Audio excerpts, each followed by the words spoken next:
Hello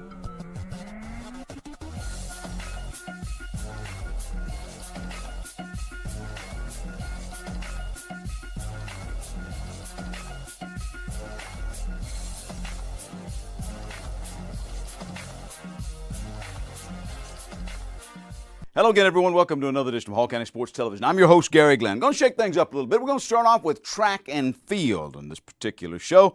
At the girls' state track meet in Albany, another discus gold medal for North Hall's Harper Seymour, who won the title in AAA last season.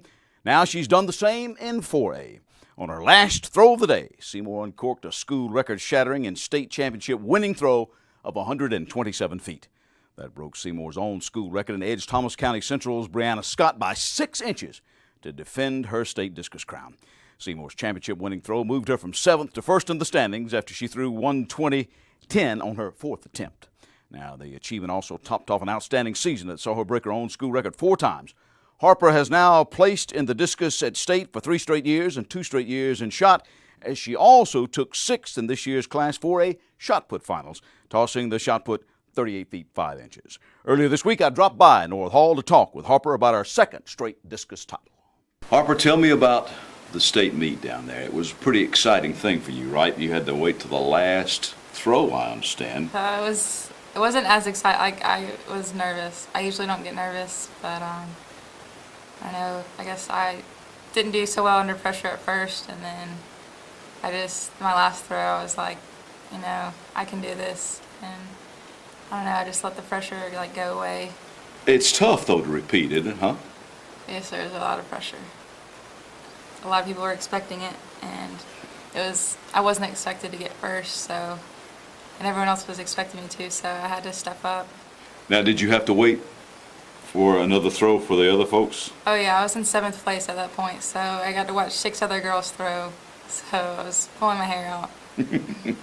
And so when you uncorked the winning throw, you still have to wait some more, right? Yes, sir. What did you feel when you realized, hey, I'm the state champion again?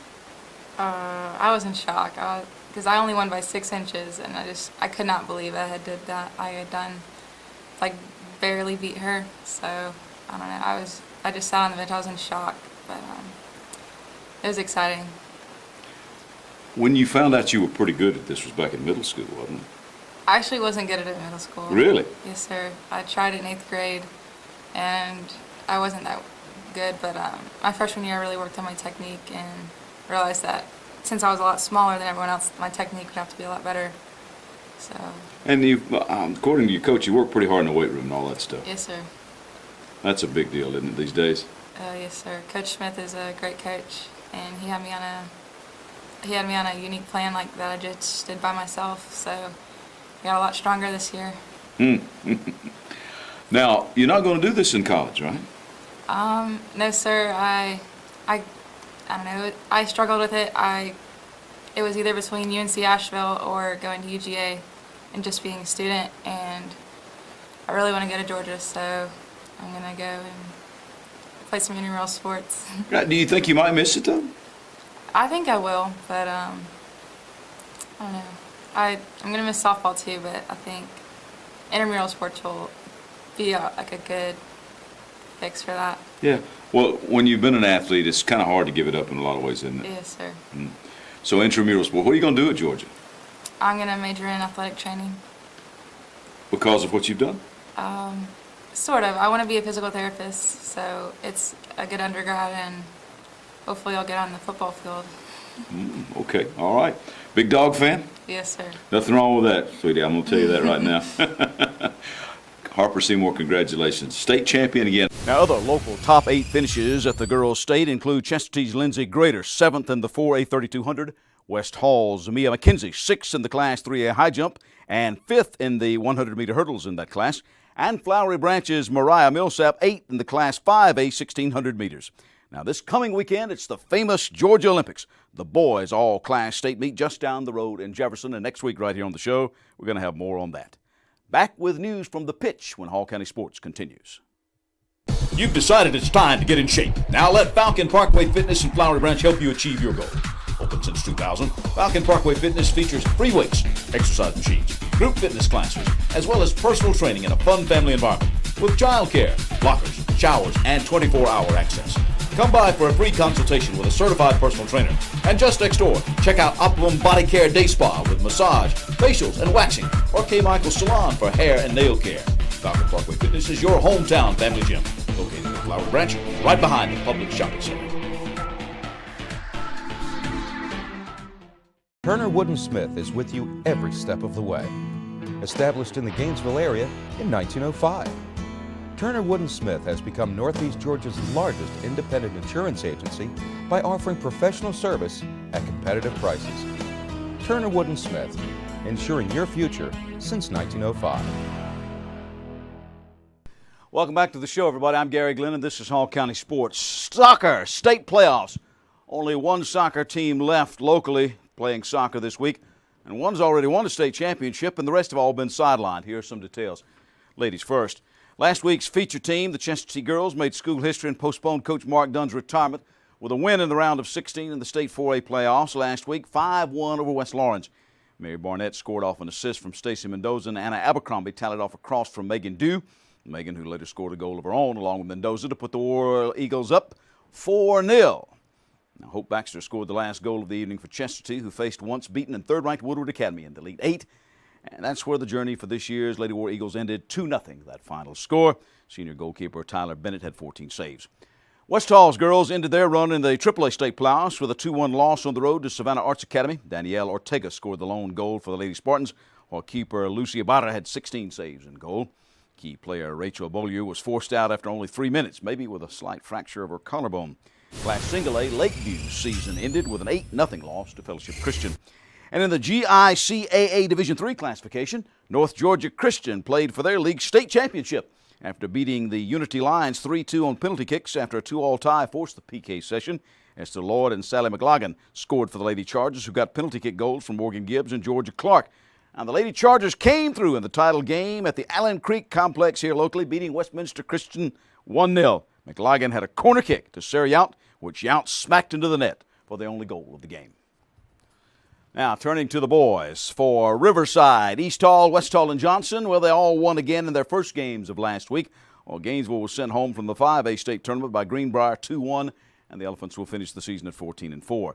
In 4A, Johnson rolled 4-0 over Thomas County Central 4 different nights. Fernando Carrillo, Jaime Rosales, Brian Anaya, and Alberto Del Toro all tallied for Johnson, who faced Cross Keys in the quarterfinals, and that's where the Knights ended this campaign. Cross Keys knocking off Johnson 3-2 that final. The Knights were hurt by offsides penalties, which negated 2 goals. Rosales and David Flores scored for the Knights. They'll end the season at 17-3. Another fine season after the Johnson boys went to the soccer Final Four a year ago. And the Knights lose only 3 seniors reportedly, so the future looks good. And we get more on the Johnson Knights from Johnson High School and Reed Houston's broadcasting video class.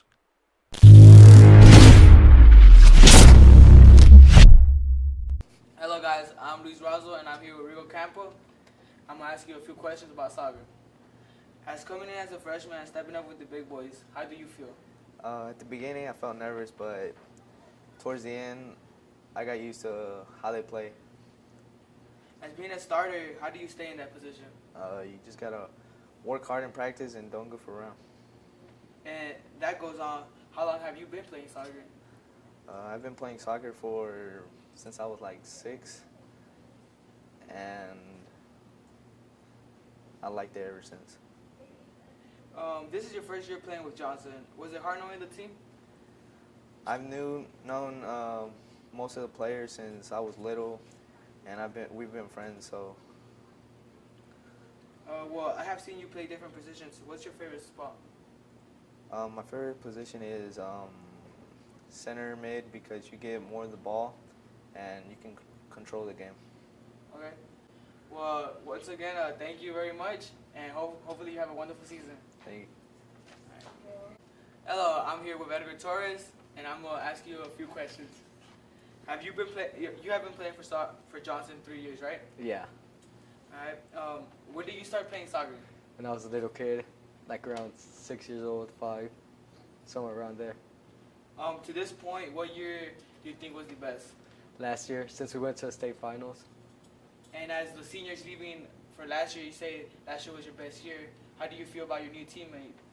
I mean, we got some pretty good players this year, and I think we'll get some next year. So, yeah, we have potential to get far. Westall got scoring from 4 different men in their 4-1 win over Savannah Arts. Simon Kobian tallied first off a free kick. Sammy Cotto scored on a penalty kick. Ramses Martinez had a header, and Sergio Hernandez gave the Spartans a 4-goal lead with a bicycle kick goal. Westall hosted Coahuila Creek in the round of 8 and made the Final Four for the second straight year with a 4-0 win. About an 8-minute period. What were you guys doing? Y'all just seemed to go on the attack right from the beginning. Was that the game plan? Yes, the game plan for always the first 10 minutes. Fans, we ask that you all come out this coming Tuesday night for Final Four. How did you feel about that? Did you feel like y'all got you getting a little frustrated? You had some good early chances and weren't able to score. What broke it open for y'all, you think? Well, I feel like they weren't prepared for that. And I feel, you know, our momentum was a little bit faster than them, and I think that's what helped us a lot. How tough was it to stay patient for the first couple of goals where you had to let the play develop, and then eventually when the chance came, you were able to get to that? Well, it was pretty frustrating, but when I saw the chance, I took it, and everything went well. Is that the kind of striker you think you are, someone who can react to those quick situations? Yes, I think I am. What kind of person do you think that allows you to be? You know, is that kind of the striker that they need to be double marking, or what kind of striker do you think? To be honest, yes, it's the kind of striker that a lot of people need a double mark, maybe triple mark, or whatever they want to do. But yeah, I think I am. What's it like to get back into the semifinals for the second straight year? Oh, it's really exciting. It's super exciting. Like, I can't wait. Did you feel like this team was capable of that? I know some people thought you guys were way off this year coming in.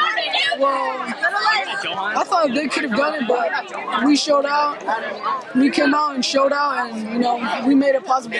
Now we're on to the Final Four. Well, I know you don't know who you play yet, but would you want another piece of? You want a crack at Oconee County? Yes. Is that who you want? I would like to face Oconee County to beat them. This was the first playoff hat trick last week, and now it's your second career playoff hat trick. Do you think you're finally coming into your prime? Yes, I think I'm finally now getting it more. I've been practicing really hard with my team.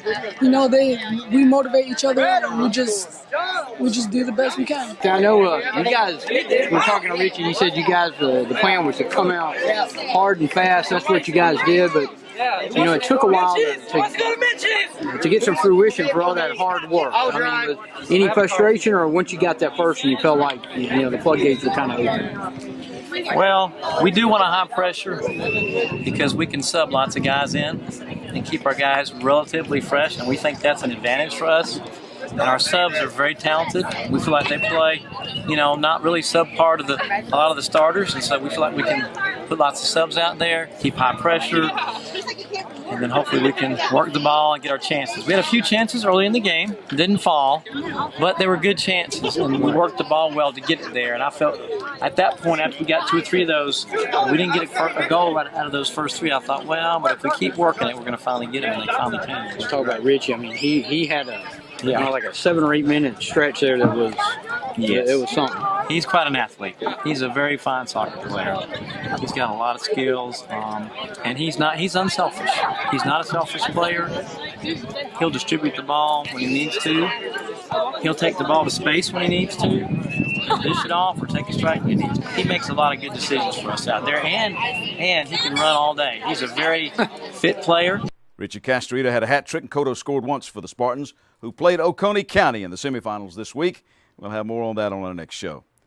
In AA, Riverside shut out Long County 5-0. Samuel Parker scored twice for the Eagles, as did Guillermo Cruz-Salas. Carlos Carrillo took a cross from Cruz-Salas and scored the final goal for RMA, who squared off against Pace Academy next, and they lost 4-0. News from the baseball playoffs when we continue. This is Hall County Sports.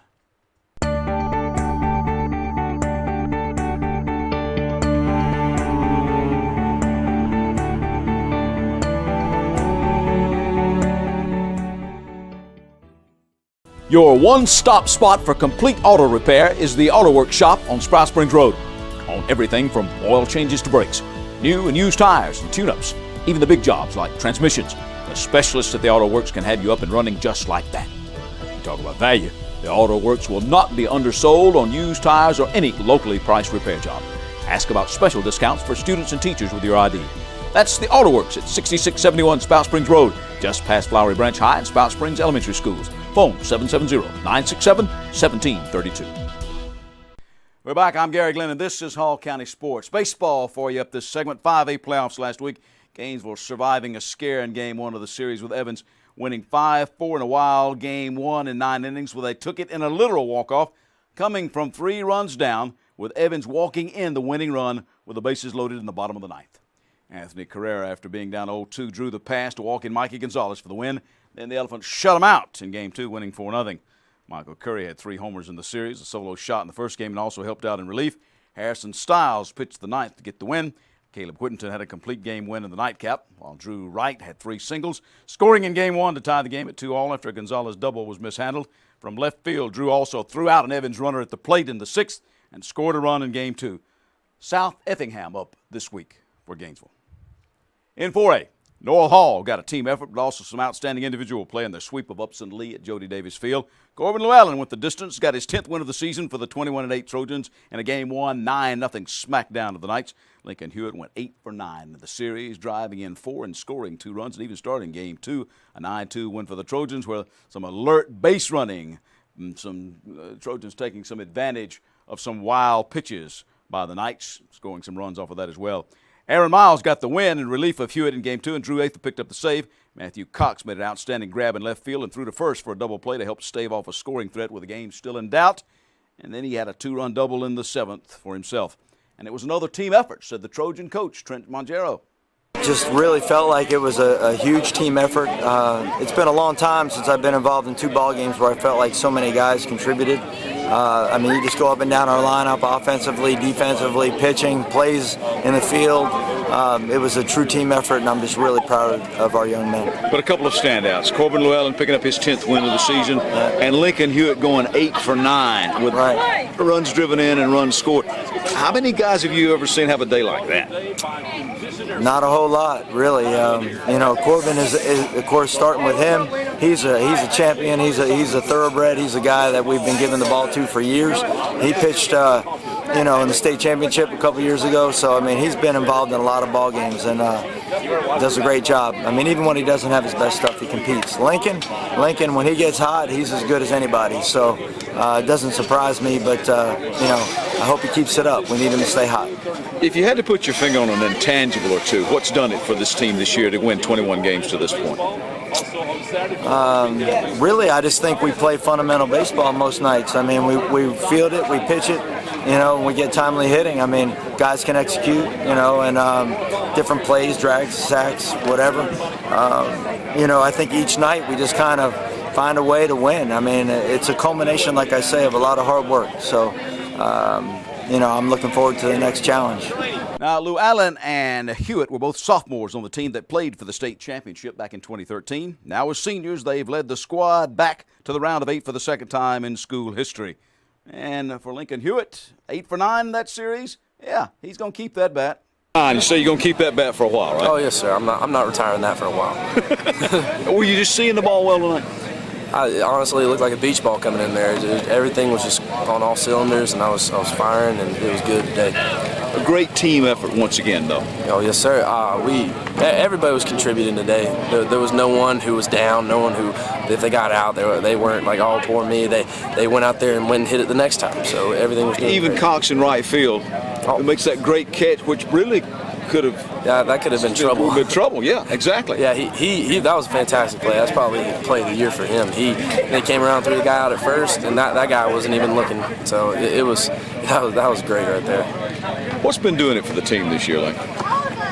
Yeah, I want to say it's chemistry. Like, we all play together. No one puts each other down. We go out there, if someone doesn't get a hit, we're out there picking them up, and then they'll probably do better the next time. 21 wins, Elite 8, exceeding some expectations of a lot of people, but maybe not you guys. No, sir. We every year we go out expecting to win a state championship. Well, whether we do or not is relevant right now, but that's what we're going to do, try to put all our effort into. Win of the year for you, 21st win of the year for the team. Hey, a great night, a great sweep, huh? Yeah, it was just a great team win. I mean, everyone was doing their part. People were hitting balls. Defense had my back the first game, and then we pitched the ball second game. Atha came in, closed the door, and it was just a great team win. Everyone was just doing their job. Yeah, I was talking to Matthew Cox, made that great play in right field, which could have turned the game around. Oh, yeah. It was a huge momentum swing. Like, they were trying to get some momentum.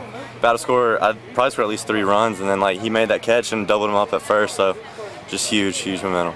Has it been kind of like that the whole season long for you guys? Yeah, I mean, there's not just a set play where we come back and win. I mean, we've been playing good. I mean, we've beat teams good or we've lost. I mean, but it's just we've had just a great season and hope to continue it. Now, North Hall played at Whitewater this week in the round of 8, and we'll have more on that on next week's show. Back to Gainesville Diamond news for a moment. The Elephants say that assistant baseball and basketball coach David Hawkins has been named the new girls' softball head coach.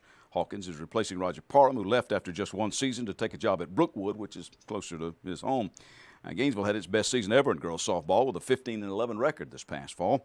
Hawkins is in his 12th year teaching and coaching and in his 2nd year at Gainesville. His previous experience includes some experience as the Johnson High baseball coach, where he led the Knights to the Sweet 16. He also served as an assistant baseball coach at Flowery Branch High. And Gainesville, by the way, has also filled the athletics director job that caused some controversy. The system deciding to go with a position that encompassed more than just the high school, where Wayne Vickery had been the long-time man in charge as a part-time AD there at the high school. The system opting instead for a full-time job for a director of athletics and activities for the system, not just one school. The new man will be Billy Kirk, who comes from 6A Centennial High in Roswell, where he was dean of students as well as athletic director. And we got some changes taking place elsewhere. In fact, at Johnson High School. We'll have more on that when we return.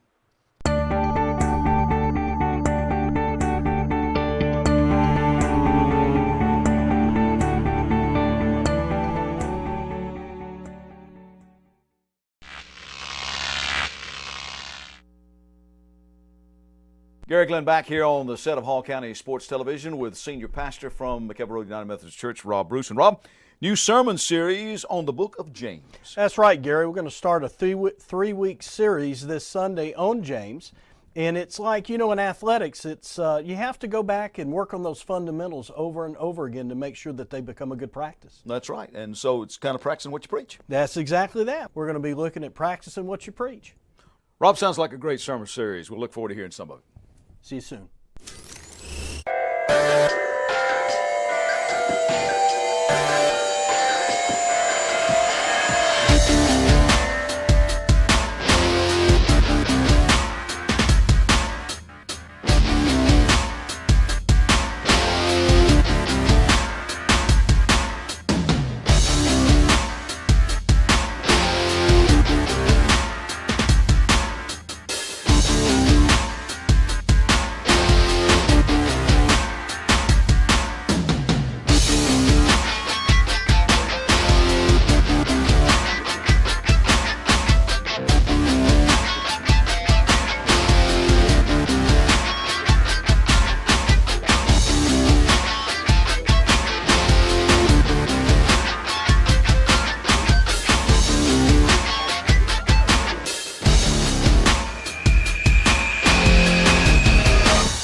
We're back. I'm Gary Glenn, Hall County Sports. New wintertime sports coaches at Johnson High School.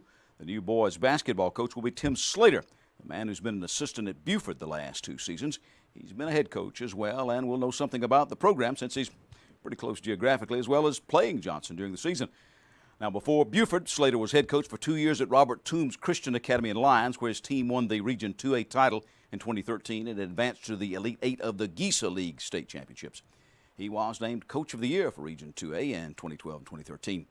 He replaces Jeff Steele, who recently, as you know, took the Lumpkin County job. The new wrestling coach for the Knights will be Owen Gifford, who has been the head man at Savannah Christian Prep for 2 years, where his program qualified people for the district and state meets for the first time in the school's history. He also developed a youth program there. He was also the head soccer coach and was a 2-time Region Coach of the Year. He replaces John Petty, who served for a year with the Knight Grapplers and now moves on to Riverside.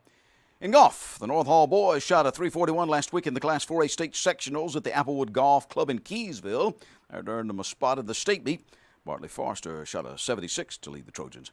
Meanwhile, the Johnson Lady Knights shot a .240 to claim a state berth in the Class 4A girls sectional at the Waynesboro Country Club. And in Class 5A, the Flowery Branch girls carded a .305 to get a state spot after play at Heron Bay in Locust Grove. State golf, by the way, early next week. Gainesville Spencer Ralston warmed up for state by winning the Southeastern Junior Golf Tour's Chattahoochee Junior Classic title. Ralston, a junior at Gainesville High, took some time off from varsity play to compete in the tournament at Gainesville's Chattahoochee Golf Club. Turned in a two-day total of 9 under 135, winning the boys' 16 to 19-year-old division by 6 strokes over fellow Red Elephant Nathan Williams, who shot a 141. If memory serves, this was Spencer's 8th individual title this spring.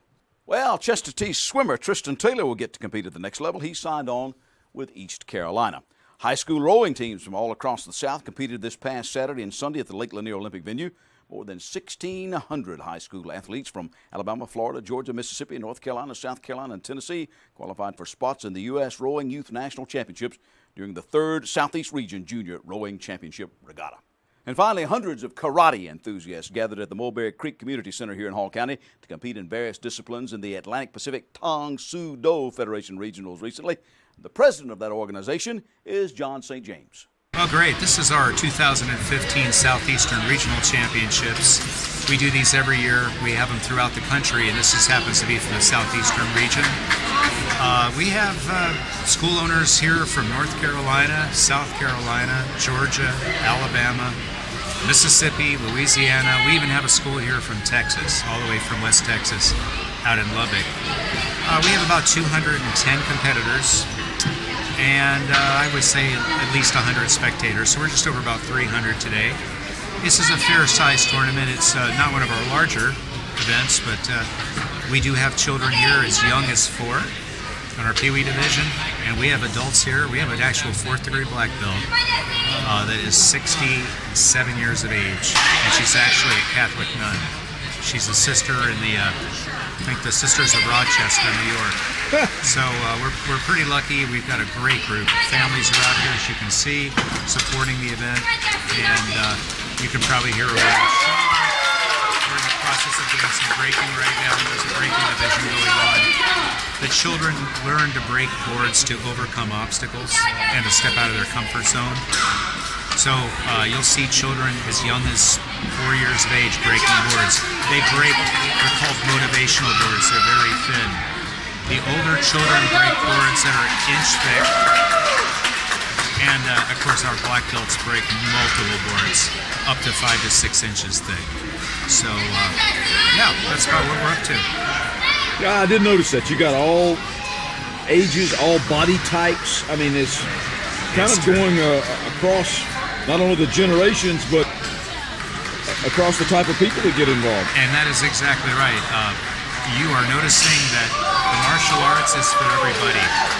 It's a program of self-development, and at its very best, the way we teach it traditionally, is it helps to develop a person's focus, their self-discipline, of course self-control, self-confidence, and what we have found actually is a lot of our children do better in school because of skill sets that they're learning in the martial arts. For the adults, most of our adults here, believe it or not, are parents. They're parents of children that are in our program. And I would say that's probably what makes our group, I'd like to say special. I'm sure there's other groups that are just as special. We tend to have a lot of families that train together. So we have white-collar workers, blue-collar workers. We have people that run the gamut, as you say, physically. Not everybody here is an elite athlete, that's for sure. But on the other side of that, what we're really more about is developing the whole person, the mind, the body, and the spirit. Now, the 2 grand champions for the 2015 APTSDF Southeastern Regional Championships were, for the men, Mr. Chad Hinkle, a 3rd-degree black belt, and the owner and chief instructor of West Texas Karate in Lubbock, Texas. And for the women, Ms. Laura Lee Sandberg, a 3rd-degree black belt, Karate World of Buford, Georgia. All those karatekas out there jumping and kicking and spinning and doing all that stuff. Well, a fine time, look to be had by all. That's our show for this week. I'm Gary Glenn. Join us next week right here for more Hall County Sports. Hall County Sports is also brought to you in part by Green Ford on Browns Bridge Road in Gainesville. Check out the latest deals, and remember, when you go Green Ford. By Turner Wood & Smith, serving the insurance needs of our area for over 100 years. And by McKellar Road United Methodist Church on McKellar Road in Oakwood. Loving Christ, loving people, and helping people love Christ.